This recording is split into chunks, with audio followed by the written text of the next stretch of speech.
الرحمن الرحیم کم من فئة قلیلة غلبت فئة کثیرة وقال النبی صلی اللہ علیہ وسلم خیر الناس من ينفع الناس۔ عزیزان محترم اور علاقے میوات کی پوری سرداری، قرآن کریم ہمارے لیے ہر زمانے میں ہر دور میں رہنمائے ہدایت ہے، گائیڈ لائنز ہیں۔ قرآن کی آیت سے یہ بتا رہی ہے حق اور ناحق کی لڑائی میں ہمیشہ چھوٹی جماعت جو ہے بڑی تعداد پر غالب رہی۔ دوسری بات، ہمیں اس سلسلے میں کسی بھی مایوسی کو پھٹکنے نہیں دینا ہے۔ وجہ اس کی یہ ہے کہ ہم جتنے بھی یہاں شہر ہیں، یہ پورے علاقے بشمول ہریانہ، میوات، راجستھان اور ضلع متھرا کی نمائندگی کر رہا ہے۔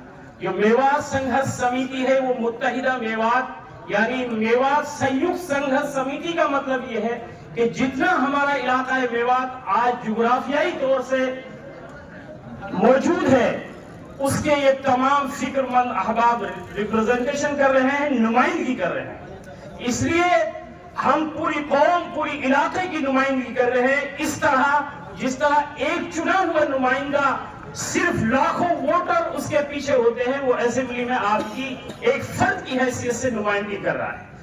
اس لیے یہاں تعداد کوئی معنی نہیں رکھ رہی کہ میو بھون بھرا یا نہیں بھرا، معنی یہ بات رکھ رہی ہے کہ آپ کے تمام سازشوں کے رچنے کے درمیان آپ کی پنچایت کامیابی سے ہمکنار ہو گئی۔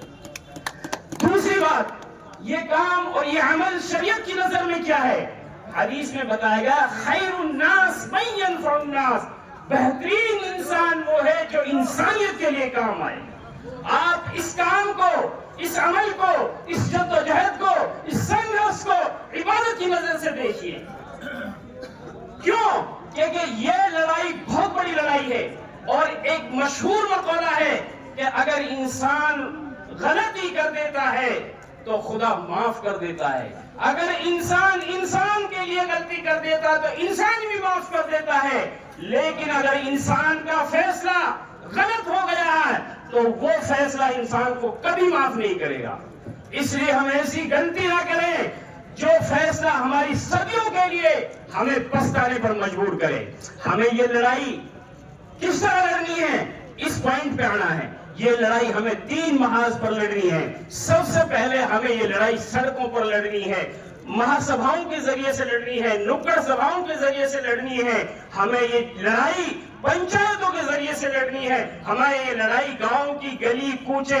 اور میرے صاحب نے ایک بڑا نکتے کی بات کہی ہے کہ اگلی جو سبھا ہو وہاں ایسی جگہ کا انتخاب و چناؤ کیا جائے جہاں برابر میں خواتین بھی آپ کی بات کو لے۔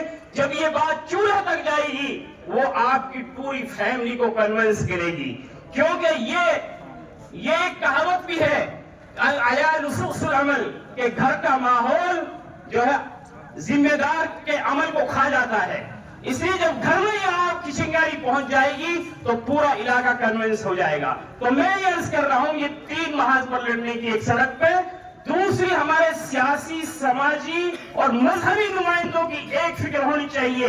جب ہمارے تینوں طبقہ رہنماؤں کے تینوں طبقوں کی ایک سوچ اور فکر ہوگی، پورا علاقہ اس سوچ اور فکر کے پیچھے کھچا چلا آئے گا اور کھڑا ہو جائے گا۔ اور تیسری لڑائی ہماری اس جیتنے کے لیے نیچے کورٹ سے لے کر سپریم کورٹ تک ہمیں جانا ہوگا۔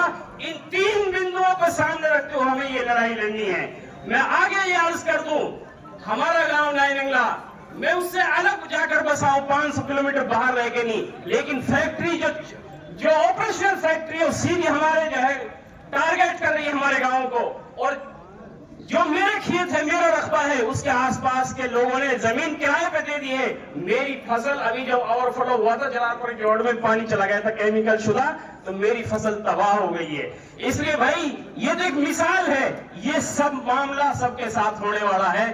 اس لیے اس گندگی کا ایک نقصان یہ ہوگا کہ بیرون میوات میں میوات کے حوالے سے ہماری شبیہ اور چھوی گندگی کے اعتبار سے جو ہے سمجھی جائے گی۔ جب میوات کا نام لیا جائے گا تو ہری بھری میوات کی تصویر نہیں ہوگی، گندی اور گندا اور جہنم کی ایک تصویر جائے گی۔ اس لیے ہمیں اس لڑائی کو بہت طاقت کے ساتھ لڑنا ہے۔ وآخر دعوانا الحمدللہ رب العالمین۔